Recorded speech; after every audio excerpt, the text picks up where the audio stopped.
Pak Dahlan, Singapura. Kenapa? Tahu. Masanya Pak Budi di pikirannya melayang. Pikirannya melayang. Kenapa? Tak konsentrasi lari.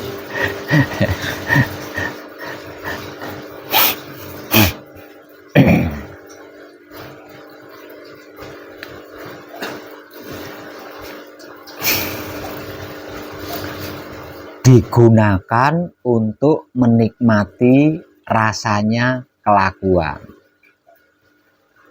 Jangan dibiarkan, jangan diikuti.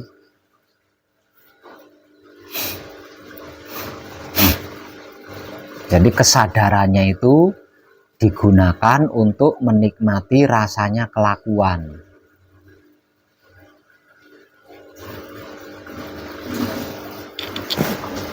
Kalau tidak, ya itu. Kalau dalam bahasa sederhananya, lepas kontrol. Lepas kontrol. Kalau bahasa sederhananya itu.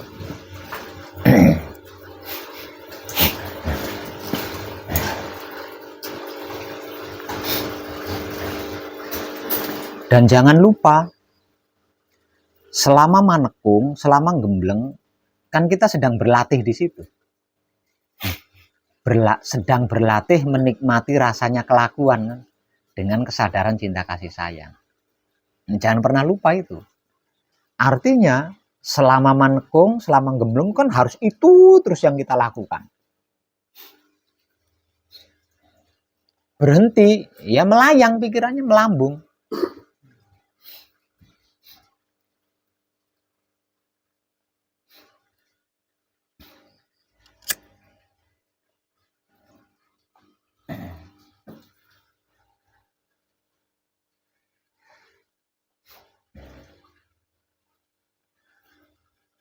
Walaupun duduk diam, itu kan ada rasanya.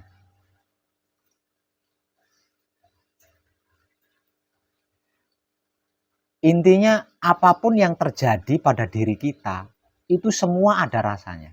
Nggak ada yang nggak ada rasanya, itu nggak ada. Mau diam, mau bergerak, tetap ada rasanya.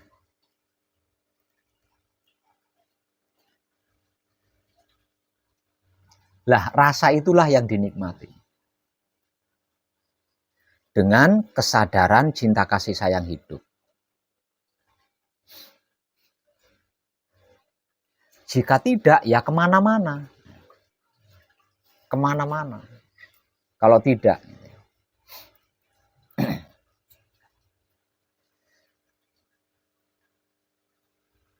dikarenakan dalam keadaan manekung, karena dalam keadaan manekung, karena dalam keadaan gembleng, kalau tidak menikmati rasanya kelakuan sendiri dengan kesadaran cinta kasih sayang hidup, terlihat gitu. Bingungnya itu terlihat, kelihatan banget, jelas, mirip dengan orang kebingungan gitu. Kalau tidak, kalau sikonnya, kalau keadaannya tidak digunakan untuk menikmati rasanya kelakuan sendiri dengan kesadaran cinta kasih sayang hidup. Rasanya macam halusinasi. Ya, seperti itu. Kalau tidak ya ingat sono, ingat ke sono, ingat ke sono. Kalau enggak. Dan itu kelihatan kasat mata gitu loh. Dari gerak-geriknya, dari tingkah polanya itu kelihatan, kebingungan itu kelihatan jelas. Karena dalam keadaan manekung atau gembleng. Kalau di luar manekung, di luar gembleng, mana ada orang tahu kalau kita itu sedang berpikir ke sana, nggak ada yang tahu. Tapi kalau di dalam manekung kelihatan jelas. Makanya hati-hati. Kan kita sedang berlatih di situ.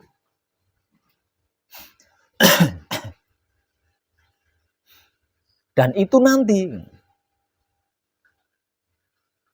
ilmu kerjanya kita itu nantinya.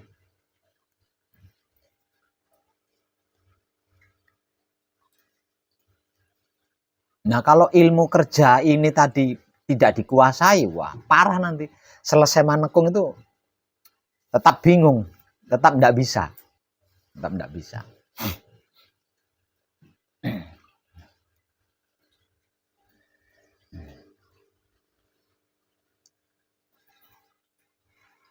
Rasa itu lebih halus dari perasaan.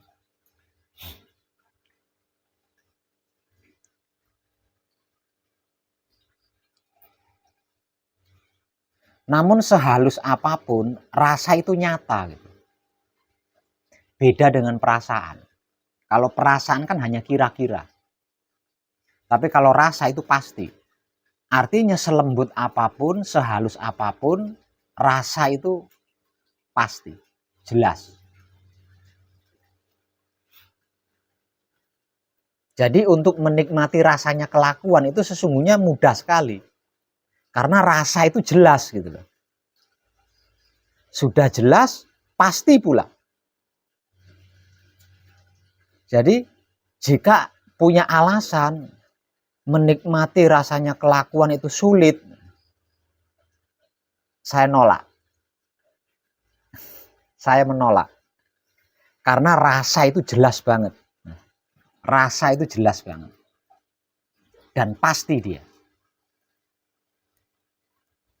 Apapun yang terjadi pada diri kita, semuanya itu diliputi dengan rasa. Apapun itu. Bahkan kedipan mata ada rasanya. Kedipan mata itu. Ketika tubuh kita diam, mendengarkan sesuatu, itu juga ada rasanya. Artinya tidak ada sesuatu apapun tentang diri kita yang tidak ada rasanya di dalam.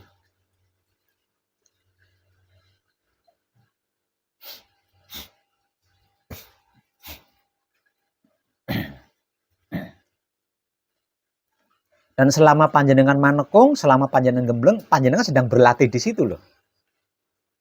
Panjenengan sedang berlatih di situ. Dan itulah alat kerjanya.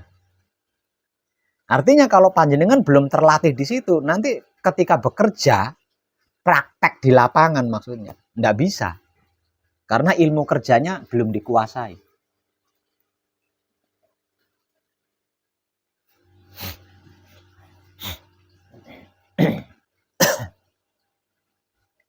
Hanya dengan itu.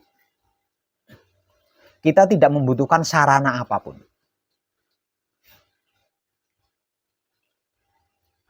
Kita tidak membutuhkan alat apapun. Kalau dibilang sistem, kalau dibilang sistem kerja, maka sistem kerja kita adalah menikmati rasanya kelakuan sendiri dengan kesadaran cinta kasih sayang. Hanya dengan itu.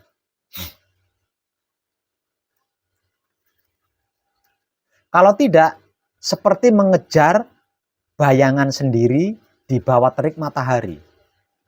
Kalau enggak,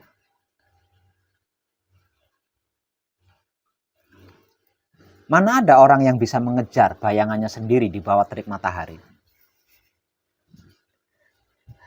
Sampai capek sekalipun tidak akan pernah bisa.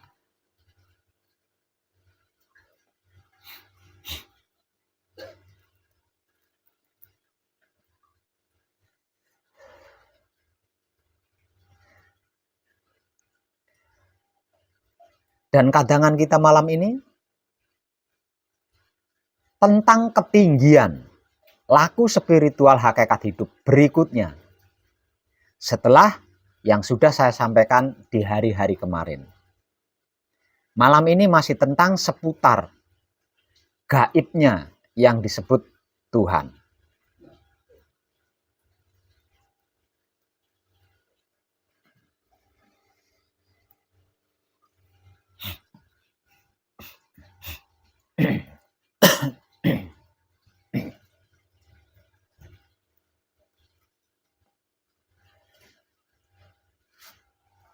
Mendiang Romo Semono Sastro Hadijoyo itu berkata,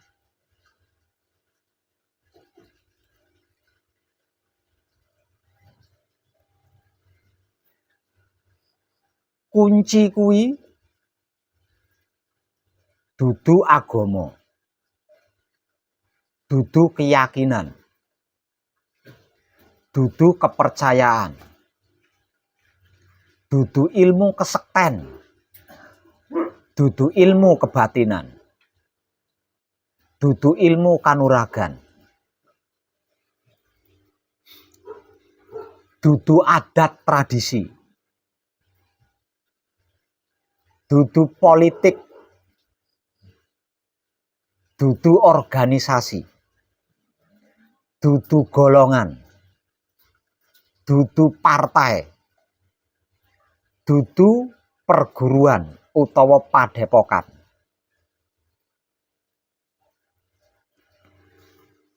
Kunci kuwi urip. Urip kuwi gaib, gaibing gaib. Itu kata mendiang Rama Semana Sastra Hadijaya.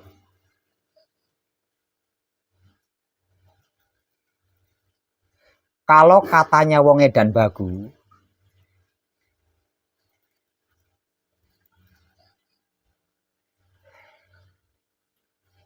wahyu pancagaib itu bukan agama.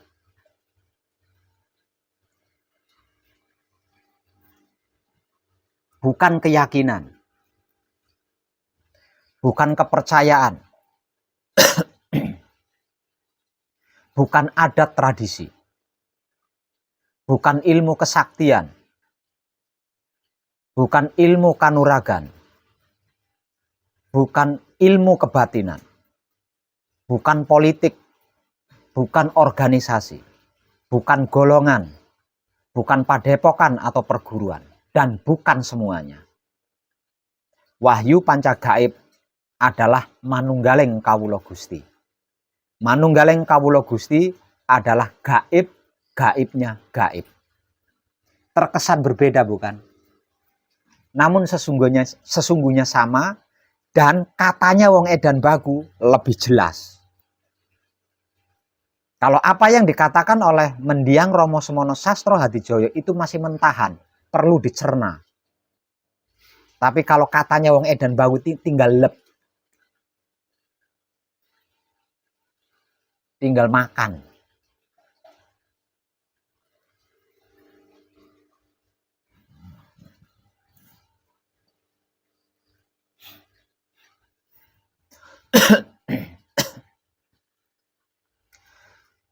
Dari dua penyampaian tadi, kita bisa menyimpulkan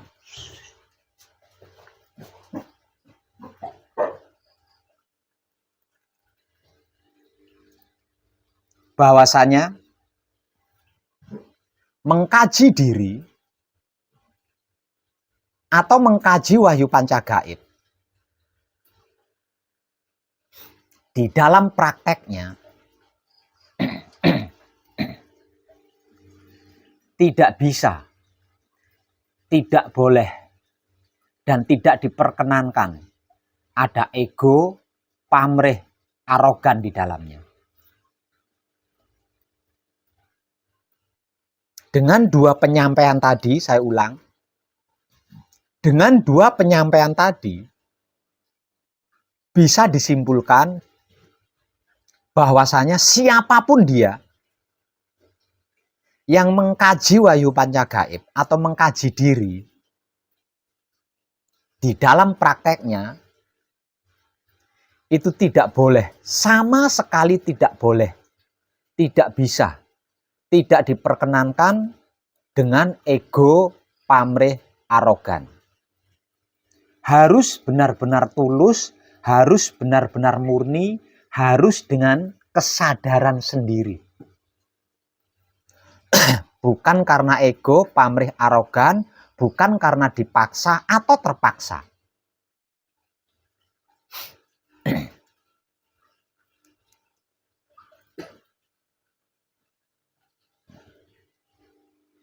Artinya, misal contoh,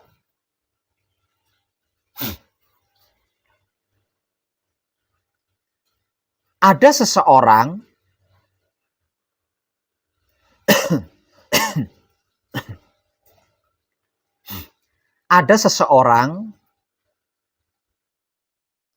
yang di dalam kehidupannya terhimpit hutang.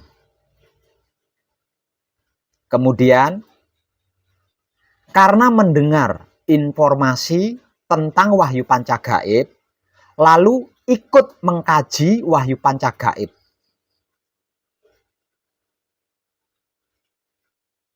Karena ingin melunasi hutang. Itu sangat tidak bisa. Karena wahyu pancagaib bukan untuk melunasi hutang.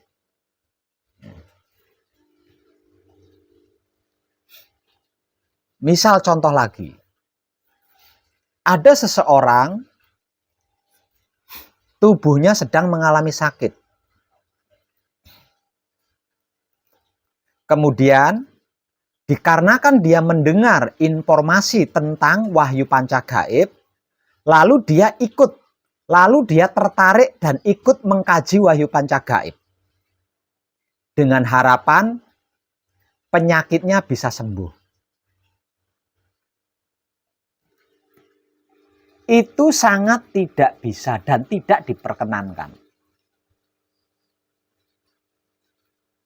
Kalau mengambil kesimpulan dari penguraian dua hal tadi. Atau ada seseorang yang dalam masalah rumit dan tidak bisa diselesaikan.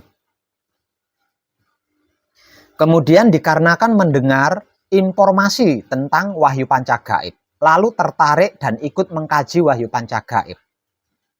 Karena ingin masalah-masalahnya itu selesai. Itu tidak bisa. Tidak diperkenankan. Karena wahyu pancagaib bukan untuk menyelesaikan masalah. Atau ada seseorang yang tertarik dengan wahyu pancagaib, lalu ikut mengkaji wahyu pancagaib karena ingin sakti, karena ingin jadi paranormal, karena ingin jadi dukun. Itu juga tidak bisa, karena wahyu pancagaib bukan untuk semua itu.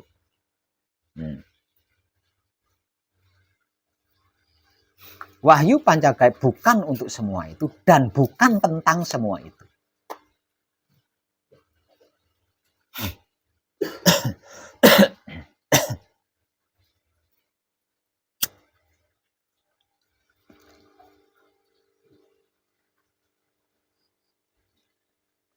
Dulu, sebelum saat sekarang ini, ketika ada seseorang yang datang ke pesanggerahan ini, menemui saya, menyatakan dirinya ikut mengkaji wahyu pancagaib, dikarenakan punya masalah, dikarenakan sedang sakit, dikarenakan punya utang, dan lain sebagainya, saya terima.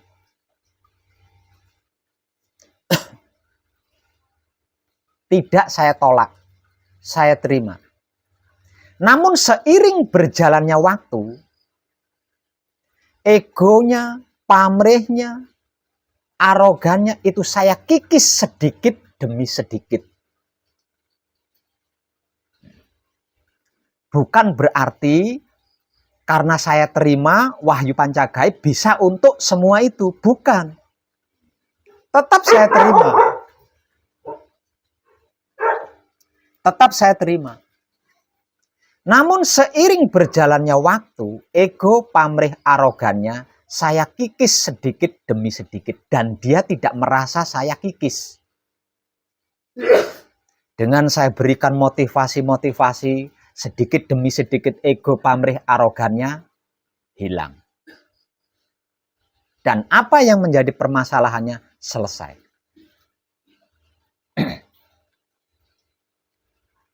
Namun sekarang sudah tidak bisa lagi. Jadi andai ada yang datang dengan membawa ego, pamrih, arogan, kemudian menyatakan dirinya ikut mengkaji wahyu pancagaib, maka dengan tegas akan saya katakan tidak bisa. Karena wahyu pancagaib bukan untuk semua itu, bukan tentang semua itu. Dulu saya terima dengan teknik saya sendiri yang sangat halus sehingga siapapun tidak merasa saya kikis ego pamrih arogannya. Itu dulu dikarenakan Romo masih membutuhkan prajurit-prajurit untuk mengawal kejadian yang akan terjadi pada tahun 2025. Lah, sekarang prajurit-prajurit yang dibutuhkan oleh Romo sudah lebih dari cukup. Artinya saya sudah harus tegas menyatakan bahwa wahyu pancagaib itu bukanlah agama, bukan keyakinan, bukan kepercayaan, bukan adat tradisi, bukan ilmu kesaktian, bukan ilmu kanuragan, bukan ilmu kebatinan, bukan ilmu perdukunan, bukan ilmu ketabiban, bukan organisasi, bukan politik, bukan golongan, bukan partai, bukan perguruan, dan lain sebagainya. Bukan. Kunci, katanya Romo, wahyu pancagaib, katanya wong edan baku, adalah sarana untuk manunggal jati, bukan yang lain. Wahyu pancagaib, katanya wong edan baku, kunci, katanya Romo Semono Sastro Hadijoyo, adalah sarana untuk manunggal jati, bukan selain manunggal jati.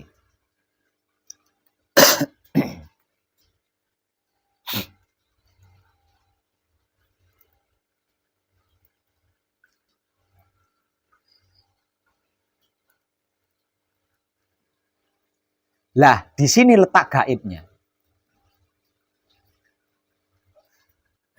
Letak gaibnya di bagian ini.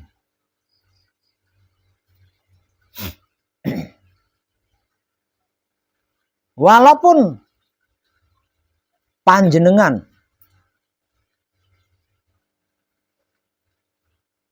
tujuannya bukan berobat, kalau fisiknya dalam keadaan sakit, walaupun niat panjenengan bukan berobat, menyembuhkan penyakit, kalau fisik panjenengan dalam keadaan sakit, hanya dengan manunggal jati, penyakit apapun akan sempurna. Nah, kalau seperti itu, kenapa harus capek-capek pamrih? Kenapa harus capek-capek berkeinginan? Toh, selama kita berkeinginan, selama kita memiliki pamrih, penyakitnya juga tidak sembuh-sembuh.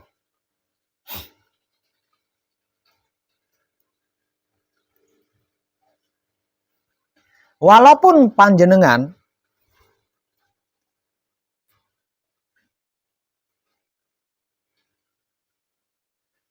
bukan karena ingin melunasi hutang-hutang panjenengan, bukan karena ingin menyelesaikan masalah-masalah panjenengan. Kalau panjenengan sedang punya hutang, kalau panjenengan sedang punya masalah, hanya dengan manunggal jati, berapapun hutang panjenengan akan tersempurnakan. Apapun masalah panjenengan akan tersempurnakan. Hanya dengan manunggal jati.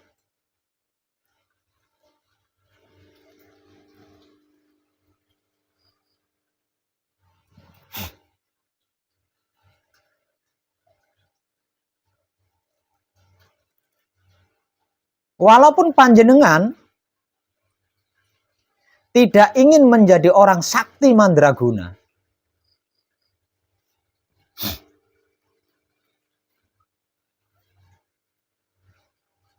hanya dengan manunggal jati, dimanapun panjenengan berada, pasti keselamatan panjenengan akan tersempurnakan. Dikarenakan manunggal jati, siapapun yang manunggal jati, itu pasti bisa membawa diri, bisa menempatkan diri, bisa menyesuaikan diri, dan bisa menjaga dirinya. Kalau manunggal jati. Artinya untuk selamat dan mendapatkan keselamatan yang sempurna, tidak perlu jadi orang sakti.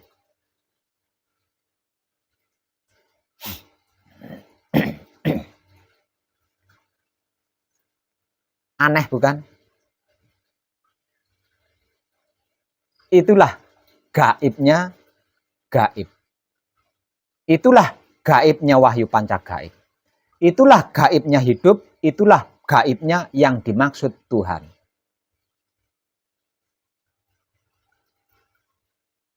Jadi, jangan pernah berpikir di dalam otak panjenengan, manunggal jati dengan yang dimaksud Tuhan, panjenengan akan bermasalah.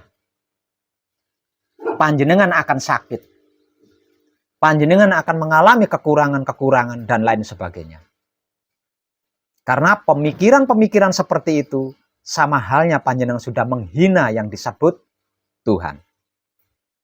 Sudah meremehkan yang disebut Tuhan. Sudah meragukan yang disebut Tuhan.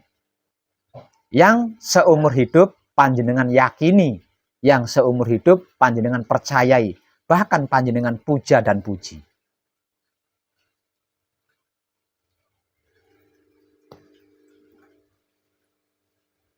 Justru masalah-masalah kita yang kita alami selama hidup di dunia ini itu dikarenakan tidak dalam sikon manunggal jati. Kalau dalam sikon manunggal jati, masalah itu tidak ada. Penyakit itu tidak ada. Kekurangan itu tidak ada. Kalau manunggal jati.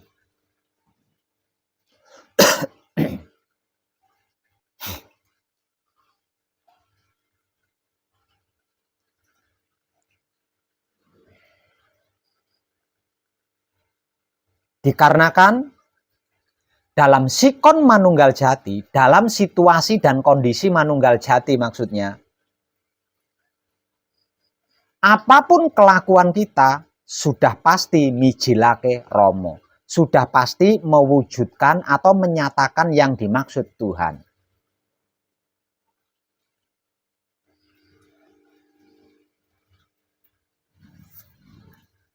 Tidak perlu itu ini.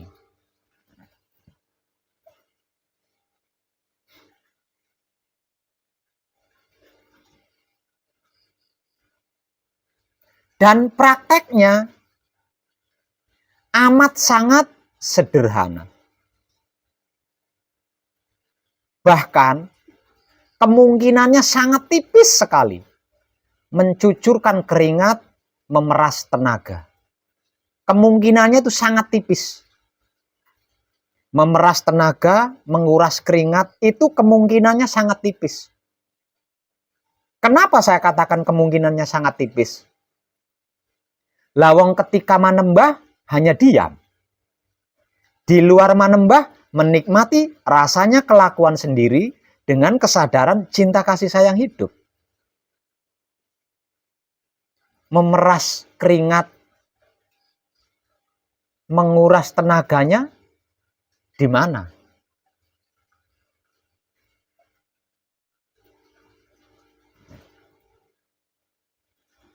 Sekali lagi saya ingatkan, selama manekung, selama gembleng, panjenengan sedang berlatih tentang itu. Kalau panjenengan tidak bersungguh-sungguh berlatih tentang dua hal itu, jangan nuntut saya. Kalau panjenengan tidak mendapatkan apa-apa. Jangan instruksi, jangan protes kepada saya kalau panjenengan tidak mendapatkan apa-apa. Lawang prakteknya tidak saya suruh cari rumput makanin kambing saya. Prakteknya juga tidak saya suruh nyapu halaman. Prakteknya tidak saya suruh membersihkan toilet.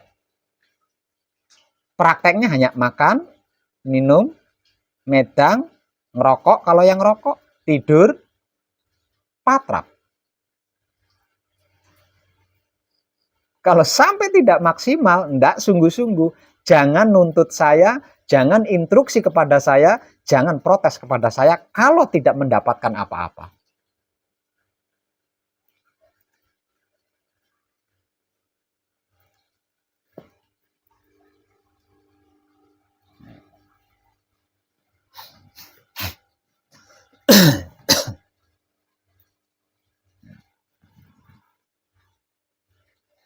Punya penyakit, tanpa bersusah payah memunculkan keyakinan agar supaya penyakitnya sembuh, hanya dengan manunggal jati bisa sembuh. Punya masalah, tanpa bersusah payah mencari solusi ke sana ke sini, jalan keluar ke sana ke sini, hanya dengan makan, minum, medang, rokok bagi yang merokok, tidur sepuasnya, patrap sama di sekedarnya, bisa selesai.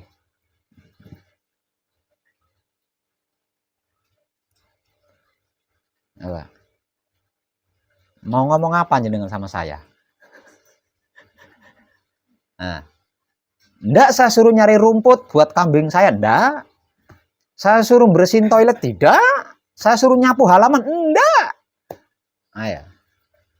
Kalau sampai tidak bersungguh-sungguh, tidak maksimal tentang dua hal ini, jangan nuntut saya kalau tidak dapat apa-apa. Manunggal jati dengan sistem saya rajakan, jika dia lelaki, kalau dia perempuan saya ratukan, kok tidak sungguh-sungguh, itu rugi panjenengan sendiri. Itu rugi panjenengannya. Karena di luar sana panjenengan tidak akan mendapatkan.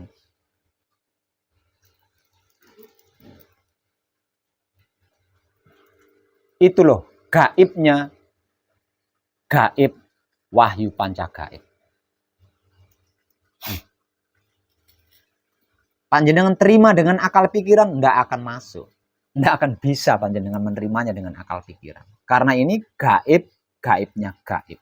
Di luar rancangan saya, di luar rancangan panjenengan.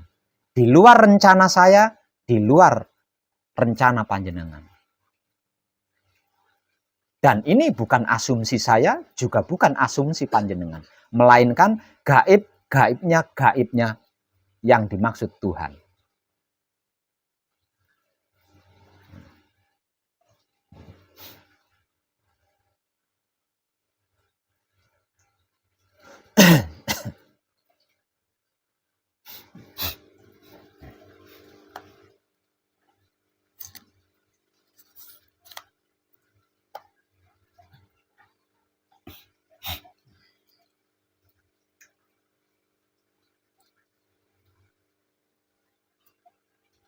Hanya seperti itu Pak Web.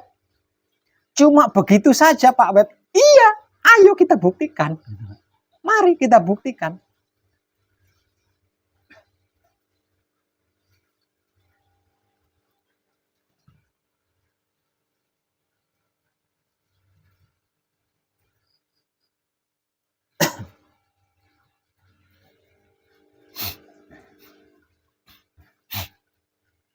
Yang lainnya tidak penting, tidak perlu. Tidak ada yang lebih penting dari manunggal jati. Tidak ada yang lebih perlu dari manunggal jati. Tidak ada yang lebih utama dari manunggal jati. Karena jika sikon kita bukan sikon manunggal jati,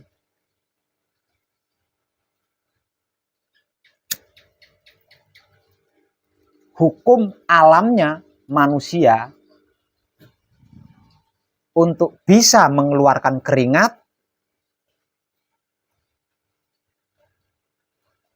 harus menguras tenaga. Itu hukum alamnya. Kalau tidak dalam sikon manunggal jati, hukum alamnya manusia di kehidupan di dunia ini, untuk bisa mengeluarkan keringat itu harus memeras tenaga. Kalau tidak dalam sikon manunggal jati. Jadi tinggal pilih.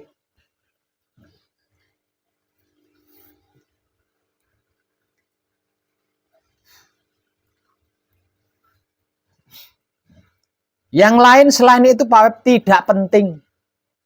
tidak perlu, dan bukan utama. Kenapa saya katakan tidak penting? Kenapa saya katakan tidak perlu dan bukan yang utama? Karena setiap manusia hidup itu punya peran cerita sendiri-sendiri. Nah, kalau seperti itu mau diapain? Mau ngapain? Setiap manusia hidup itu sedang menjalankan peran ceritanya sendiri-sendiri. Gitu. Nah, kalau sudah seperti itu mau apa coba? Jadi jangan ambil pusing, jangan dibuat pusing.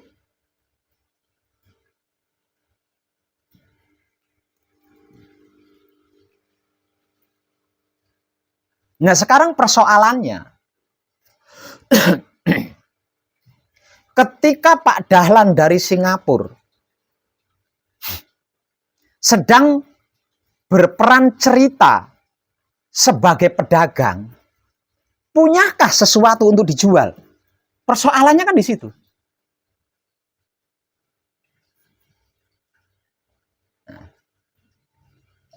Ketika kadang dari Trenggalek diberi peran cerita sebagai pembeli, punya uang nggak untuk membeli? Persoalannya kan cuma di situ.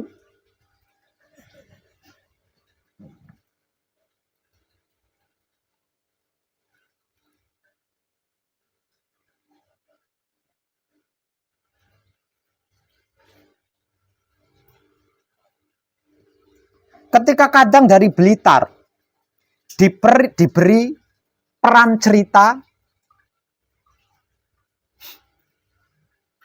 punya hutang, dan harus melunasi hutangnya.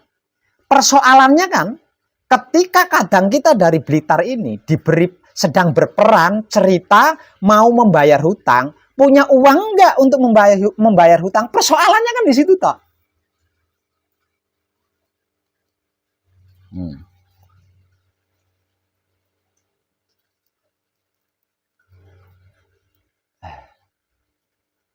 Persoalannya itu cuma itu. Selain itu, setiap manusia hidup di muka bumi ini punya peran cerita sendiri-sendiri dan sedang menjalankan atau memainkan peran ceritanya sendiri-sendiri. Tinggal setiap pemeran cerita tersebut punya aksesoris enggak? Gitu loh. Punya bekal enggak?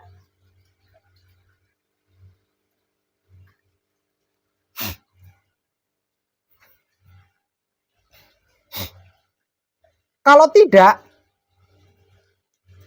ya nggak ada lebihnya. Kurang dari cukup. Dikarenakan nggak ada lebihnya, kurang dari cukup, nggak bisa bersyukur. Dikarenakan tidak bisa bersyukur, tidak bisa berkesadaran. Tidak memiliki kesadaran.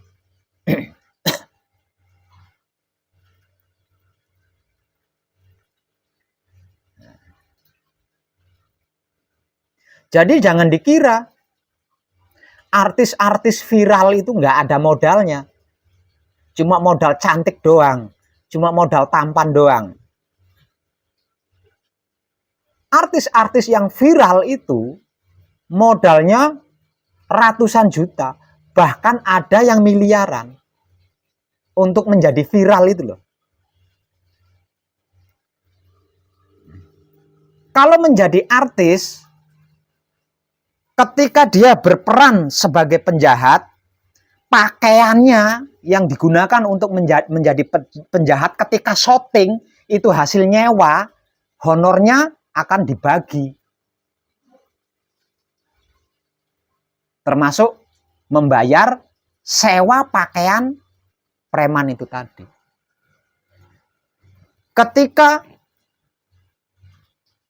seorang artis diberi peran menjadi seorang bidadari, nah kalau aksesorisnya dapat nyewa, make up-nya nyewa salon, ya nggak dapat apa-apa. Setelah syuting, setelah selesai film itu nggak dapat apa-apa. Itu karena apa? Itu kalau harus saya gambarkan ke awam. Nah, kalau saya masukkan di sini, sama seperti itu.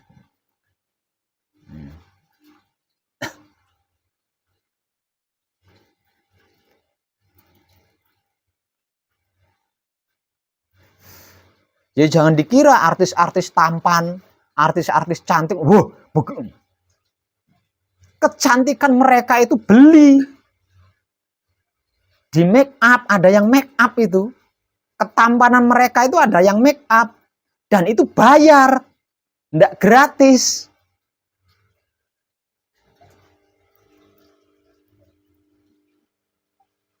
Nah, kalau di dalam laku sama. Ketika panjenengan diberi peran, dan panjenengan enggak punya modal untuk menjalankan peran itu. Persoalannya kan di situ toh.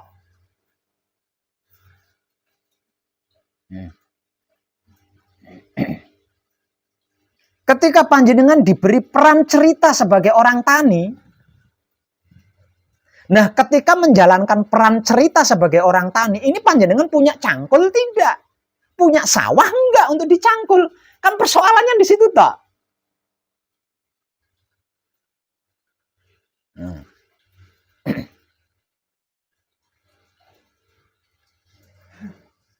Setiap manusia hidup yang diturunkan ke planet ini, ke muka bumi ini, sudah dibekali dengan sangat cukup, lebih dari cukup.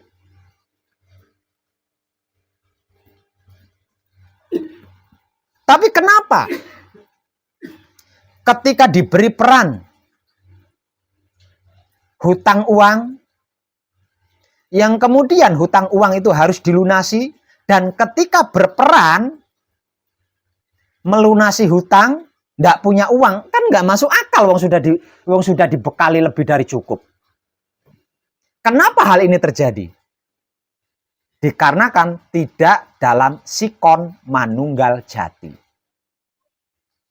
Sehingganya tidak mengerti, tidak memahami, dan tidak mengetahui bekal apa yang diberikan oleh yang dimaksud Tuhan untuk kehidupan di dunia ini.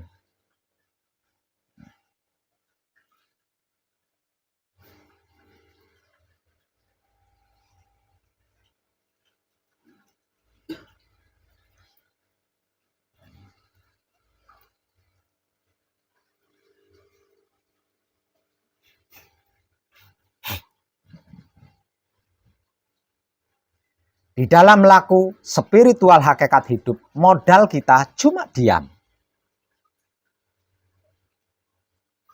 Ketika manembah, modal kita hanya diam ketika manembah.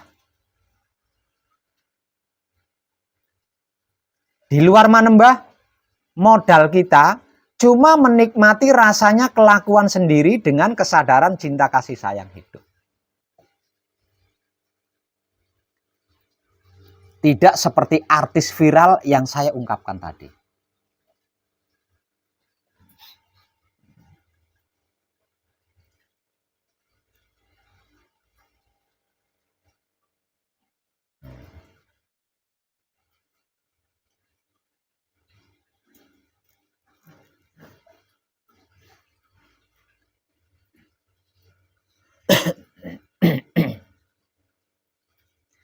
Jadi saya ulang, jangan pernah berpikir kalau sedang sakit, mengkaji wahyu panca gaib, kemudian penyakitnya tidak sembuh jika tidak berobat. Kalau sedang punya masalah, jika mengkaji wahyu panca gaib, masalahnya tidak akan selesai kalau tidak mencari solusi. Ini tentang gaibnya gaib. Dan sesungguhnya iman atau keimanan kita itu diukur atau terukur dari hal yang saya bahas malam ini.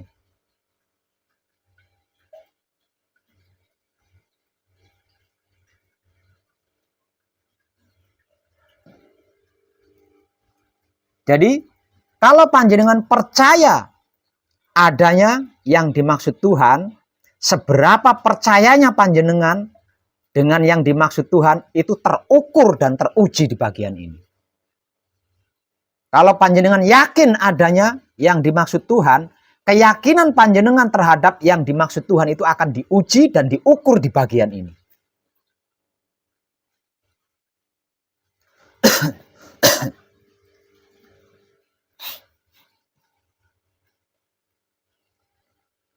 Coba panjenengan kaji. Andai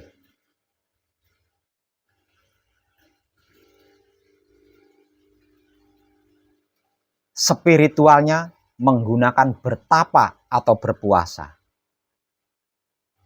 menyediakan sesaji-sesaji, apa yang akan terjadi?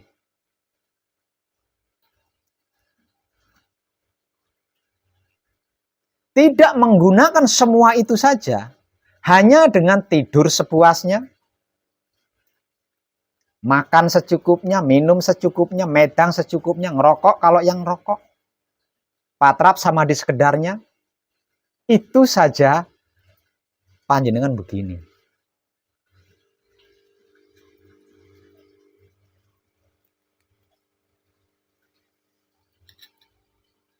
Panjenengan sudah oleng.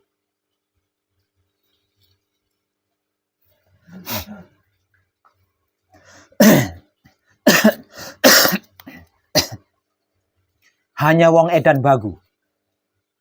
Hanya wong edan bagu yang berani menyediakan peluang menggenggam dunia dengan cara seperti ini.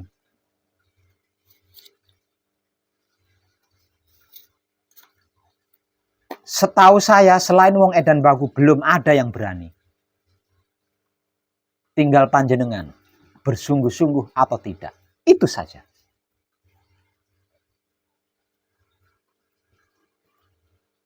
Karena di luar sana panjenengan tidak akan mendapatkan.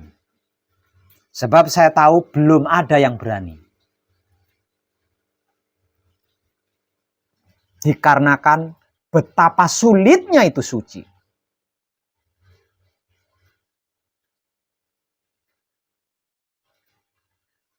Sebab karena itu suci disebut sebagai gaib. Karena saking sulitnya. Bahkan bisa dikatakan mustahil makhluk bisa meraihnya. Bahkan bisa dikatakan mustahil ada makhluk yang bisa meraih suci.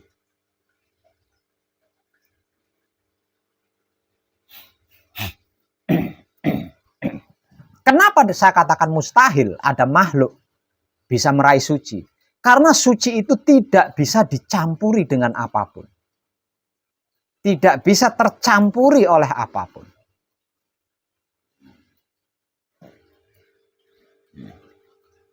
Artinya, manakala ada seseorang yang sedang berusaha meraih suci sambil bekerja, tidak bisa. Sudah nggak murni lagi, lah sambil kerja.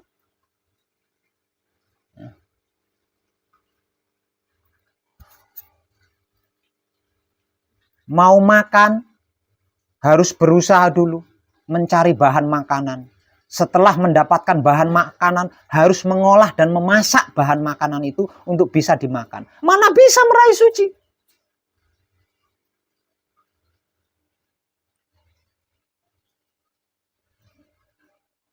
Lawang untuk bisa meraih suci, laku seseorang harus murni. Mana bisa disebut murni? Lawang sambil kerja, sambil berusaha mencari makanan minuman, sambil memasak, sambil itu ini, tidak bisa disebut murni. Artinya tidak bisa mencapai suci.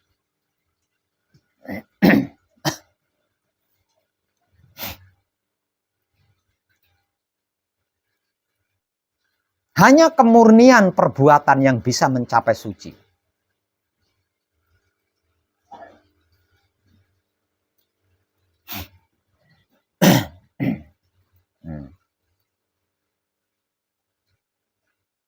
Itu yang kasat mata. Yang tidak kasat mata,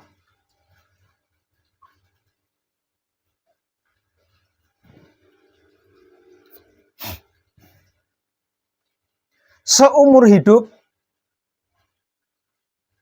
kita tidak dalam sikon manunggal jati. Buktinya apa? Kok Pak Web berani mengatakan seumur hidup tidak dalam sikon manunggal jati? Lah itu bermasalah. Kalau manunggal jati, tidak akan bermasalah. Karena tidak dalam sikon manunggal jati, maka bermasalah. Masalah yang saya maksud banyak. Itu sebagai bukti kalau seumur hidup kita tidak dalam sikon manunggal jati. Artinya seumur hidup kita itu luput. Seumur hidup kita itu banyak karma.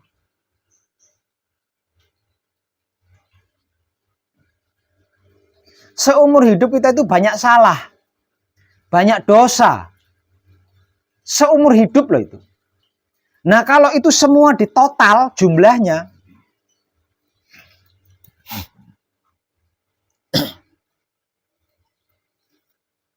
bisa dibersihkan dalam waktu 1 hari 1 malam.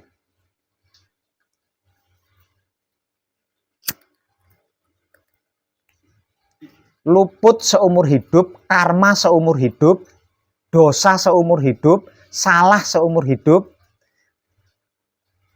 yang jumlahnya tak terhitung itu, bisa ditebus hanya dengan 1 hari 1 malam.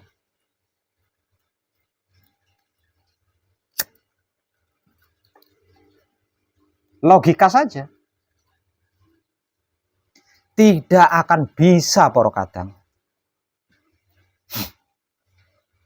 Artinya, untuk bisa mencapai suci, lebih mustahil lagi kan? Lebih mustahil lagi kan? Nah mungkin sisa umur kita untuk menebus, membersihkan masa lalu kita aja udah nggak banding tuh. Nggak sebanding, nggak cukup. Nggak.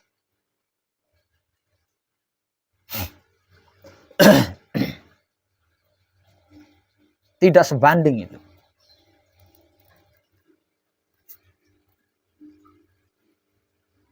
Berarti, agar supaya mencapai suci, tidak menjadi hal yang mustahil, bisa dilakukan oleh seorang manusia, maka harus ada seseorang yang berani memikul karma panjenengan.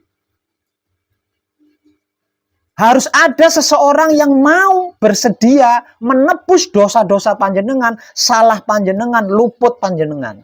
Baru panjenengan bisa mencapai suci. Kalau tidak akan pernah bisa. Siapa orang yang mau seperti itu? Kenal saja tidak, kok mau mikul karma, nebus dosanya, nanggung jawab kesalahannya. Ada manusia seperti itu, selain wong edan bagu. Selama panjenengan manekung, selama panjenengan gemblem, seluruh beban batin panjenengan itu saya yang menanggung. Artinya mencapai suci bukan suatu hal yang mustahil bagi panjenengan. Nah tinggal panjenengannya sungguh-sungguh apa tidak. Kalau tidak bersungguh-sungguh, jangan menuntut saya kalau tidak mendapatkan apa-apa.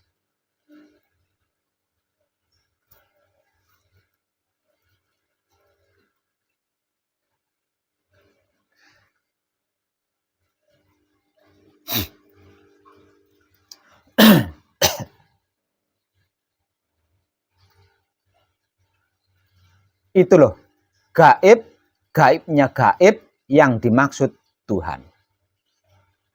Kenapa wong edan bagu rela melakukan itu? Kenapa wong edan bagu mau melakukan itu, bersedia melakukan itu? Karena yang dimaksud Tuhan adalah HAM, hak asasi semua manusia, tanpa terkecuali.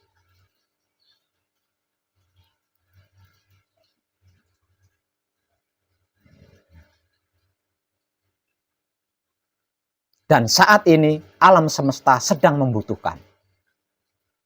Jadi tidak ada cara lain.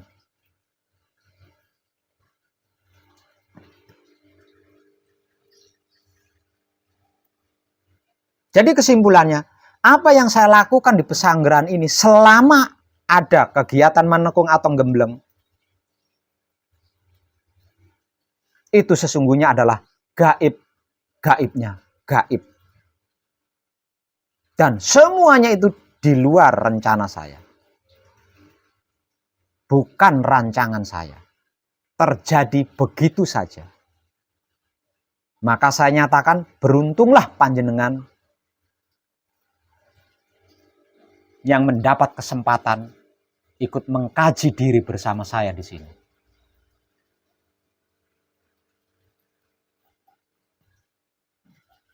Karena walaupun YouTube Putra Romo channel milik saya mendunia, tidak semuanya mendapat kesempatan ikut mengkaji bersama saya.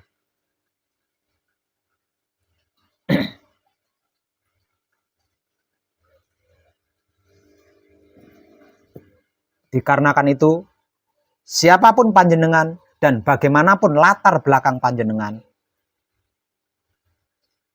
saya hanya memohon bersungguh-sungguhlah. Karena di luar panjenengan tidak akan mendapatkan. Sebab setahu saya belum ada yang berani.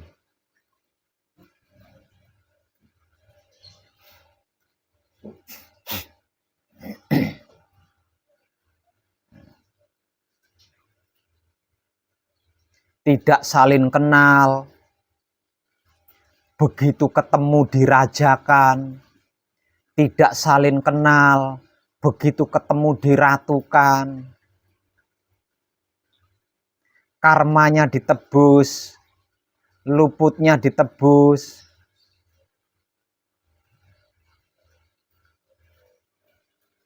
Nggak akan ada yang berani itu. Sepertinya wong edan bagu pun sama tidak akan berani jika wong edan bagu memiliki misi dan visi. Wong edan bagu berani dikarenakan wong edan bagu tidak memiliki misi dan visi apapun sama panjenengan. Lah wong nggak kenal siapa panjenengan, saya nggak kenal.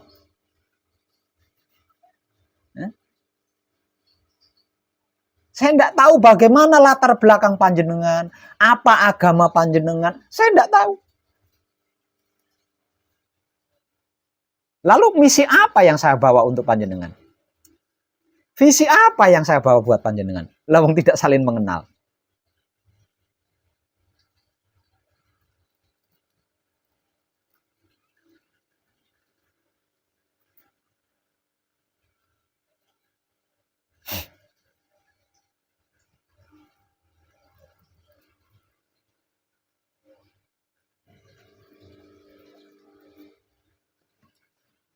Untuk Pak Dahlan dari Singapura.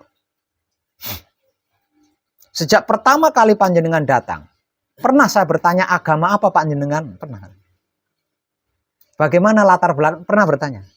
No. Itu tidak penting. Untuk apa saya menanyakan itu? Lawang saya tidak punya visi dan misi pada panjenengan.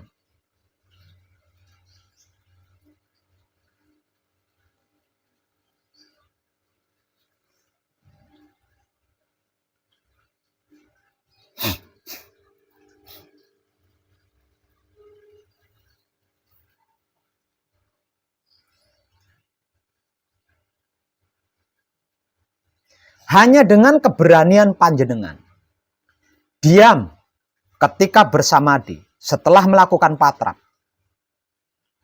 dan hanya kesediaan panjenengan menikmati rasanya kelakuan panjenengan sendiri dengan kesadaran cinta kasih sayang hidup panjenengan sendiri, panjenengan akan manunggal jati. Dan dengan manunggal jati itu, apapun tidak ada yang tidak bisa panjenengan lakukan kalau panjenengan mau. Hanya dengan itu.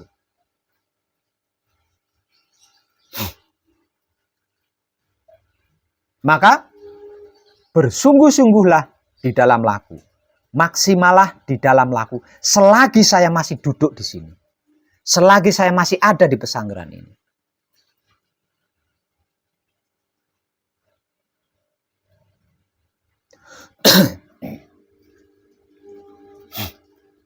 Karena di luaran sana belum ada yang rela melakukan seperti wong edan bagus. Belum ada yang berani melakukan seperti wong edan bagus. Dan saya tidak menyalahkan mereka. Karena memang suci itu bagian paling sulit. Bagian paling sulit.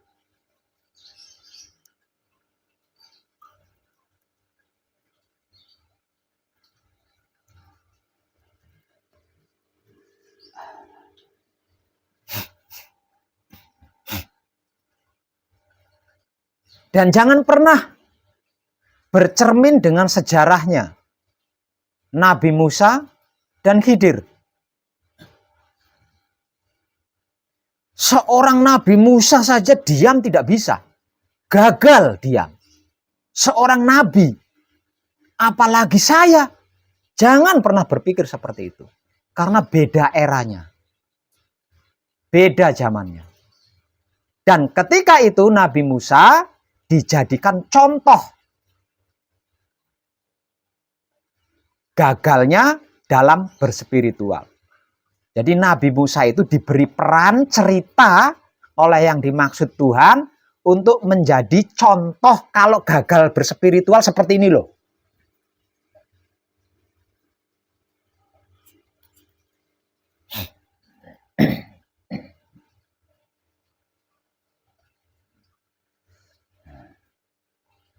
Pernah mendengar sejarah perjalanan spiritual ketika Nabi Musa berguru kepada Khidir kan?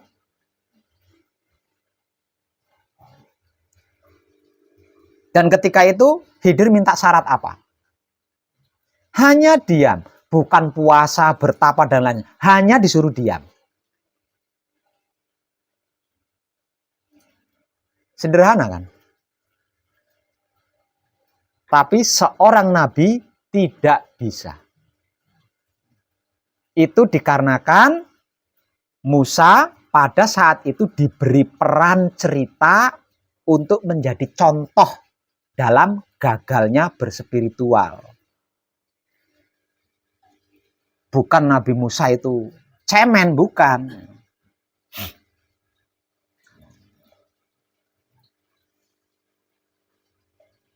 Dan panjenengan jangan pernah berpikir seperti itu. Karena beda eranya, beda zamannya.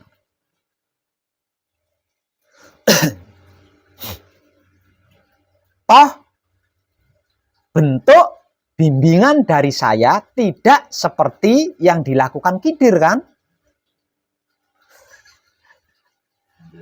Iya kan? Artinya, masa iya nggak bisa diam?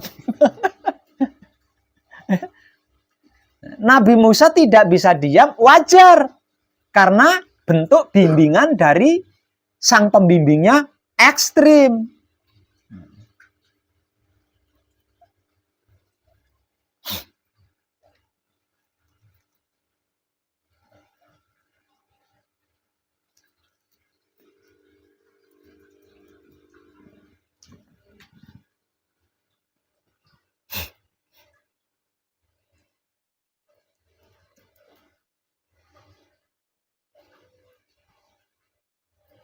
Kesimpulannya,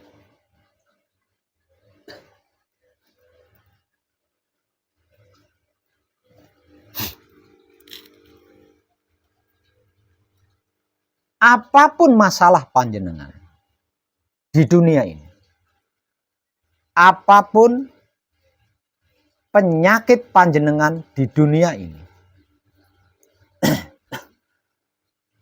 apapun kebutuhan panjenengan di dunia ini,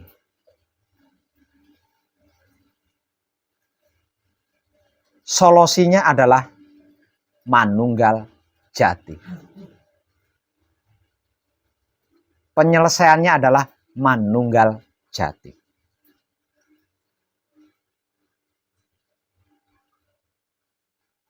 Menempuh titik manunggal jati sedang panjenengan kaji dan sedang panjenengan praktekkan selama manekung atau selama gembleng.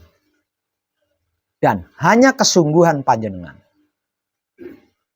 yang bisa memaksimalkan laku.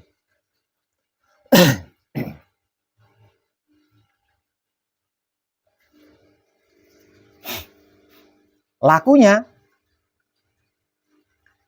mirip dengan orang piknik kan? Kira-kira ya enggak? Lakunya mirip dengan orang piknik kan? Orang piknik masih ngerebus air sendiri, masih masak sendiri. Di sini yang panjenengan lakukan sendiri, mandi kan? Selain mandi,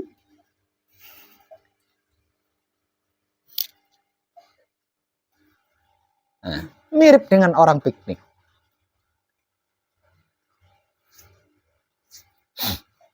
Gratis pula.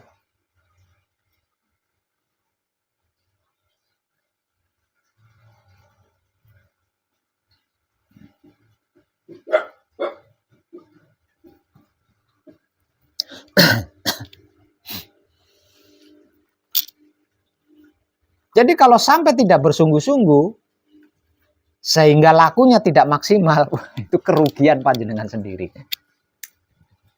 Itu kerugian panjenengan sendiri.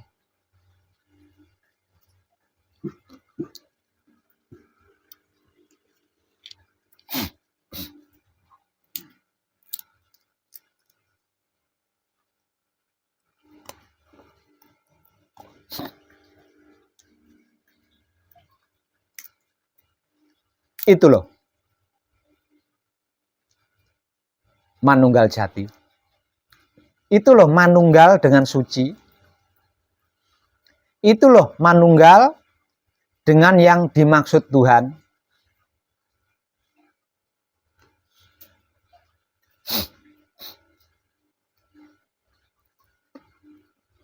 Apapun bisa jika kita mau. Tidak ada sesuatu apapun yang kita tidak bisa. Yang kita tidak bisa melakukan kalau kita mau.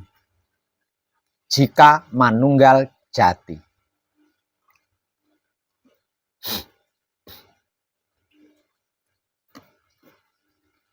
Kenapa untuk manunggal jati perlu pelatihan?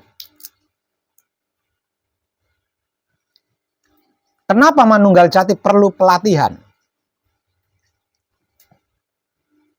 Dikarenakan manunggal jati dibutuhkan kebijaksanaan. Nah, kebijaksanaan ini hanya bisa diperoleh dengan berlatih manunggal jati sebelum manunggal jati.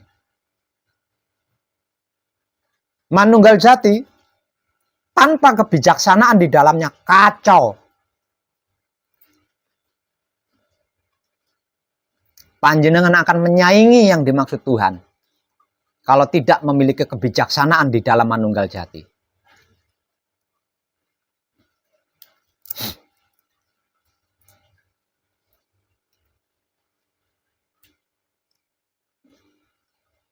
Dan pelatihan di dalam manekung, pelatihan di dalam gembleng sebelum terjadi manunggal jati secara sadar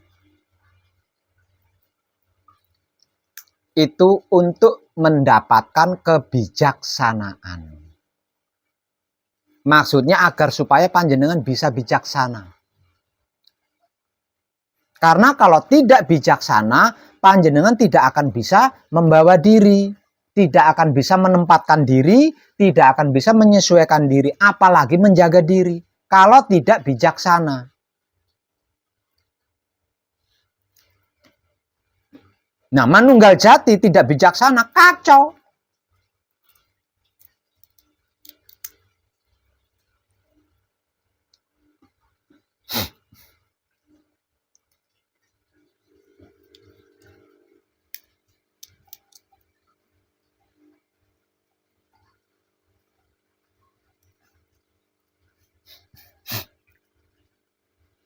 Andai saya tidak mempunyai kebijaksanaan, buat apa saya melihara kambing?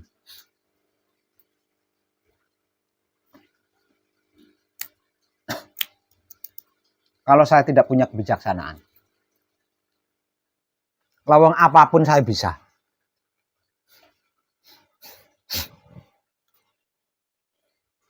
Untuk apa saya punya mobil? Tanpa mobil pun saya bisa kemana-mana.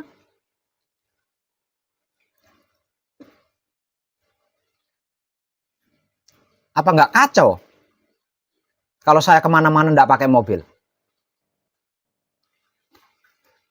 Pakai sayap misalnya.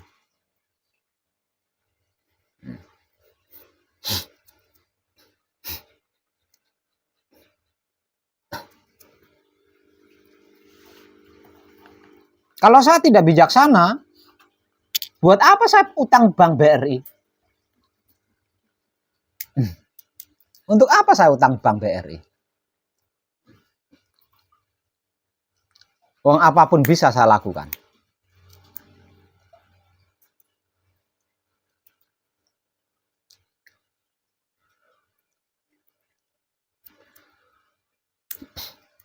Nah, kalau saya tidak bijaksana seperti itu, mungkin pesanggeran ini akan berubah alih. Yang datang adalah orang-orang yang meminta kekayaan seperti memuja Nyai Blorong.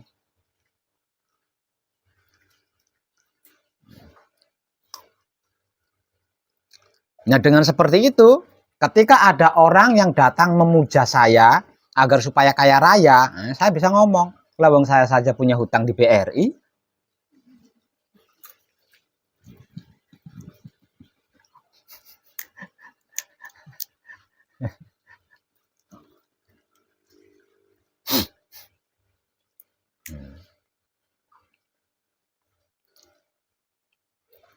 Itu gaibnya gaib tingkat tinggi loh.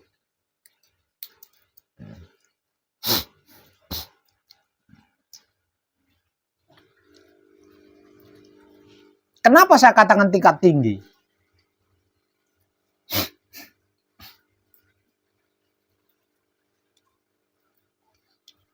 Kebanyakan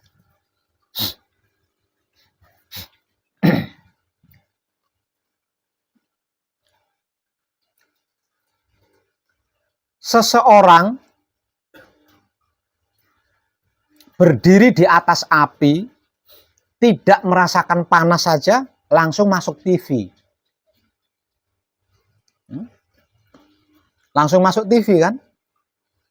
Itu karena apa? Karena tidak memiliki kebijaksanaan di dalamnya.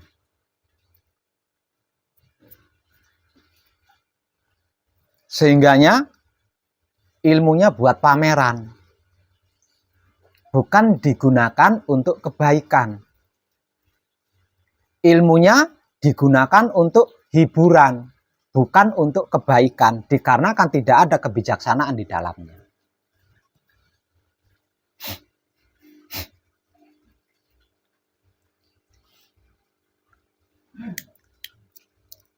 Baru hafal kitab, udah nyala-nyalain kitab-kitab yang lain. Padahal baru hafal tuh. Belum ngerti artinya kitab itu apa, belum ngerti, baru hafal bacaannya, sudah nyalah-nyalahin kitab-kitab lainnya. Itu karena apa? Karena tidak ada kebijaksanaan di dalamnya.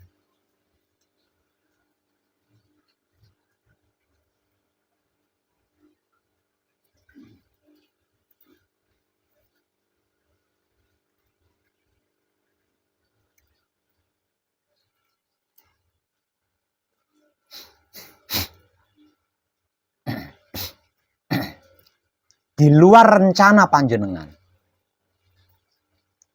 Di luar rencana panjenengan, di luar visi dan misi panjenengan, di luar keinginan panjenengan, ketika panjenengan menyediakan diri untuk mau menikmati rasanya kelakuan sendiri dengan kesadaran cinta kasih sayang hidup, di situ panjenengan sudah mempraktekkan kebijaksanaan.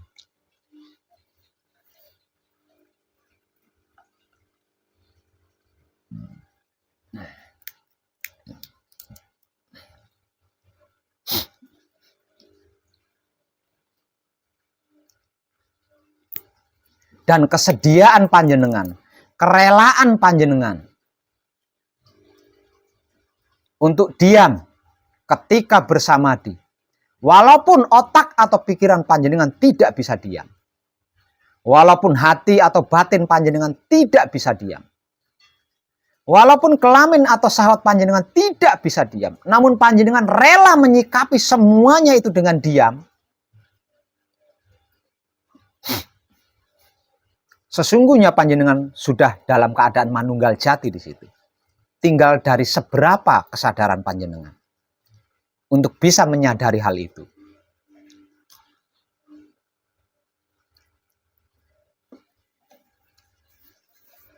Artinya, dua hal yang sedang panjenengan latih selama manekung, selama gembleng, itu tidak ada muatan ego di dalamnya. Tidak ada muatan pamrih di dalamnya, tidak ada muatan arogan di dalamnya. Itu teknik saya menemani spiritual panjenengan.